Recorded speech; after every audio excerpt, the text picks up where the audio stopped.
উপদেষ্টা ওনার বাসার সামনে থেকে আমরা সরাসরি যুক্ত আছি। বাসভবন আসলো, ওখানে কিন্তু আসলে ওনার কিন্তু বর্তমানে এখানে কিন্তু অনেক মানুষ কিন্তু এখানে বসে আছে একটি বিক্ষোভ মিছিল করতে হবে।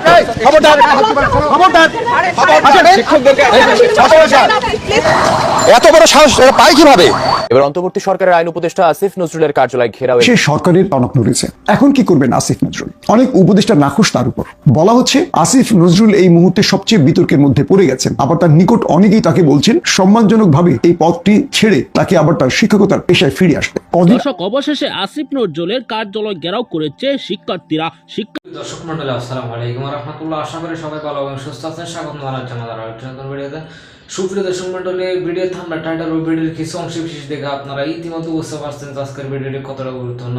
সুপ্রিয় দর্শক মন্ডলী, ভিডিওর অংশ বিশেষগুলো দেখে আপনারা রীতিমতো অবাক হয়েছেন। সুপ্রিয় দর্শক, সেই অংশ বিশেষগুলোর বিস্তারিত আলোচনা দেখলে আপনারা আরো বেশি অবাক হতে বাধ্য হবেন। আসুন আমরা সেই সম্পূর্ণ বিস্তারিত আলোচনাটা দেখে আসি। সম্পূর্ণ বিস্তারিত আলোচনাটা দেখলে আপনারা বুঝতে পারবেন আজকের আলোচনার বিষয়বস্তু কি এবং আবার কোন দল ক্ষমতায় যাচ্ছে, বাংলাদেশে আবার রাজনীতির মোড়টি কোন দিকে ঘুরতে যাচ্ছে, এই বিষয়টি আপনারা বুঝতে পারবেন। আসুন আমরা সেই বিস্তারিত আলোচনাটা দেখে আসি।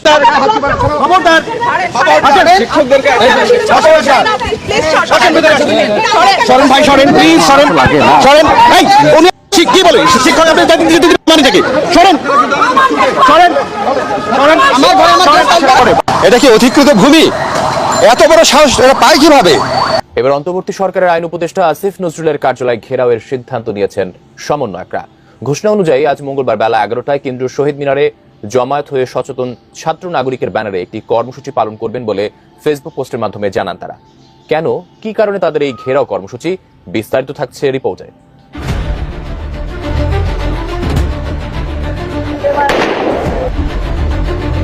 2009 সাল 25 ফেব্রুয়ারি সকালবেলা সবাই যখন নিজ নিজ কর্মস্থলের দিকে ছুটছে, তখন নানা প্রান্ত থেকে খবর আসতে থাকে বাংলাদেশ রাইফেলস বিডিআর এর সদর দপ্তর পিলখানার ভেতরে ব্যাপক গোলাগুলি হচ্ছে। সঙ্গে সঙ্গেই পিলখানার সবগুলো গেটে ভিড় করেন সংবাদ মাধ্যমের কর্মীরা। খবর পেয়ে আসতে থাকেন ভেতরে আটকে পড়াদের পরিবার পরিজনরা। কিন্তু পিলখানার ভেতরে ঠিক কি ঘটছে তা জানার কোনো উপায় ছিল না তখন। কেবল ব্যাপক গোলাগুলির শব্দে অনুমান করা যাচ্ছিল ভেতরে ভয়ঙ্কর কিছু একটা ঘটে চলছে।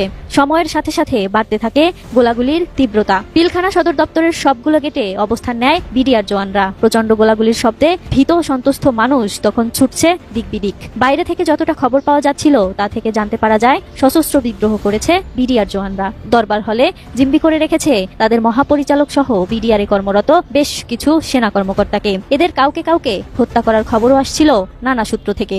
কিন্তু তখন ঘুণাক্ষরেও কেউ অনুমান করতে পারেনি পিলখানার ভেতরে আসলে ঘটে চলছে ইতিহাসের নৃশংসতম হত্যাকাণ্ড। আপনি কি হার্টের সমস্যা নিয়ে দুশ্চিন্তাগ্রস্ত? স্বল্প খরচে হার্টকে ভালো রাখার সহজ উপায় মাতৃভূমি হার্ট কেয়ারে।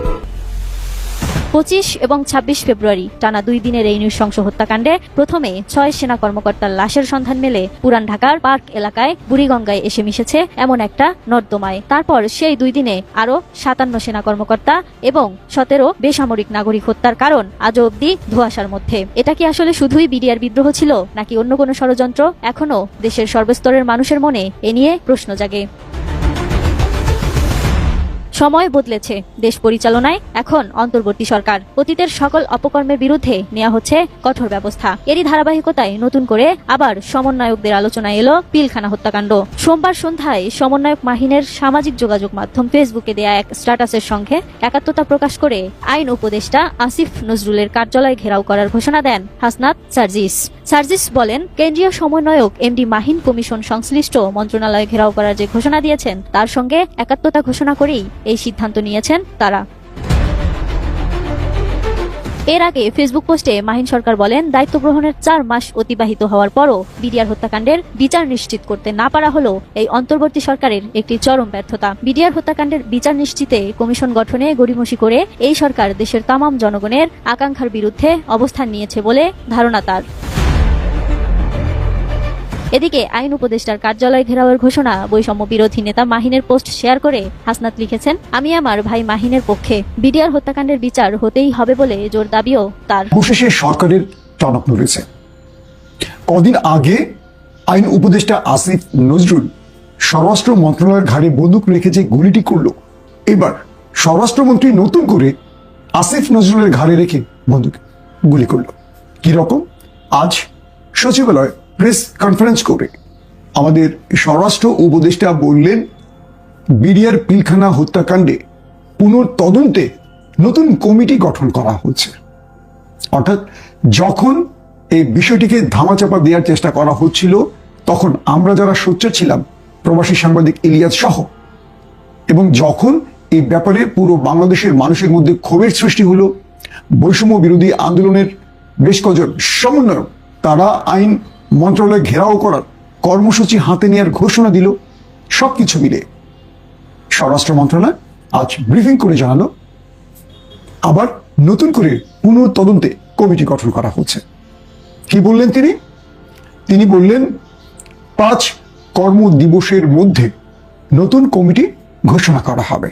সেখানে রিটায়ার্ড সেনা অফিসার থাকবেন, পুলিশ বাহিনীর সদস্য থাকবেন, সিভিল কর্মকর্তারা থাকবেন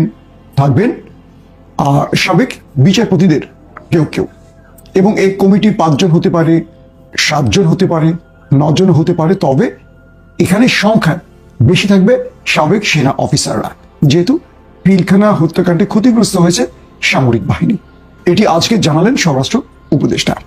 এক বাক্যে বলতে পারি, সরকারের টনক নড়েছে। এখন আরেকটা প্রশ্ন তৈরি হয়েছে যে স্বরাষ্ট্র উপদেষ্টা বললেন পুনর্তদন্তে তারা কমিটি গঠন করবে, এর মধ্য দিয়ে কি নতুন করে এর তদন্ত শুরু হচ্ছে? এমন প্রশ্নে তিনি বললেন এটি এখন আদালতের উপর থাকবে। অর্থাৎ স্বরাষ্ট্র মন্ত্রণালয় নতুন কমিটি গঠন করবে, আর আদালত যদি মনে করে পুনঃতদন্তের প্রয়োজন তাহলে করবে। তার মানে সেখানেও একটা প্যাচ রেখে দেওয়া হয়েছে। অর্থাৎ আদালত মানে কি? এটা ল বিভাগের কাজ, যেটা উপদেষ্টা হলো আসিফ নজরুল। এখন কি করবেন আসিফ নজরুল? অর্থাৎ প্রথমে আসিফ নজরুল তার বলটা স্বরাষ্ট্র মন্ত্রণালয়ের কোর্টে রাখলেন, এবার স্বরাষ্ট্র মন্ত্রণালয় এই বলটা আইন মন্ত্রণালয়ের কোর্টে রাখলেন। এই দুজন পাল্টাপাল্টি বাবার চাল দিতে চাইছেন। তবে কেউ কেউ বলছেন গতকালকে আমাদের সেনা প্রধানকে নিয়ে ব্যাপক আলোচনা সমালোচনা হওয়ার পর এই পুনঃতদন্তের যে কমিটি এটি করার ঘোষণা আসছে। হতে পারে এটি সেখান থেকে কোনো চাপ, কনফার্ম কোনো তথ্য পাওয়া যাচ্ছে না, ধারণা করে কথাটি বলছি। তো সবকিছু মিলে এই কমিটি ঘোষণার মধ্য দিয়ে বা এই কমিটির কাজের মধ্য দিয়ে পুনঃতদন্তের কাজ আবার শুরু হতে পারে বলা হচ্ছে। যদি এটি শুরু হয়ে যায় সেক্ষেত্রে অবশ্যই। সম্মানিত দর্শক, শেখ হাসিনা সরকার দেশ থেকে পরপর এই বিডিআর হত্যাকাণ্ড বিচার করা জরুরি বলে অনেকেই মনে করছেন, কিন্তু এখন পর্যন্ত সেটির কোনো তদন্তই করছেন না অন্তর্বর্তীকালীন সরকার। এর আগে কিন্তু অনেকেই মন্তব্য করেছিল যে শেখ হাসিনা দেশ থেকে পরেই, এমনকি শেখ হাসিনার পতনের পরেই বিডিআর হত্যার বিচার হবে, শাপলা চত্বরের হত্যার বিচার হবে, কিন্তু সেটির কোনোটাই করছেন না আসিফ নজরুল। আসিফ নজরুল তিনি যে মন্ত্রণালয় নিয়েছেন সেটি দ্বারাই কিন্তু এই বিচার কার্যকর শুরু হবে, কিন্তু তিনি আইন উপদেষ্টা হয়েও কোনো পদক্ষেপ নিচ্ছেন না। জানা যাচ্ছে যে ভারতের ইন্ধনে বাংলাদেশের বিডিআর সদস্যদের হত্যা করেছে, সেনা সদস্যরা কিন্তু জড়িত নয়, তারপরেও তাদেরকে জেলখানায় রাখা হয়েছে, তাদেরকেও মুক্তি দিচ্ছে না। যদি তাদেরকে মুক্তি দিত তাহলে কিন্তু সকল ঘটনা বেরিয়ে আসতো, ভারত কিভাবে বাংলাদেশে সেনা পাঠিয়ে বিডিআর সদস্যদের হত্যা করেছে, এরকম তথ্য একের পর এক দিয়ে আসছে সাংবাদিক ইলিয়াস হুসাইন। কিন্তু এখন তার বিরুদ্ধে ব্যবস্থা নিতে যাচ্ছে আসিফ নজরুল। কিন্তু এখন আসিফ নজরুল সর্বশেষ ফেসে গিয়েছেন। কিভাবে ফেসে গিয়েছেন তা আপনারা এই ভিডিওতে দেখেছেন। আসিফ নজরুলের পদত্যাগ চাইলে অবশ্যই কমেন্টে আপনার মতামত জানিয়ে যাবেন।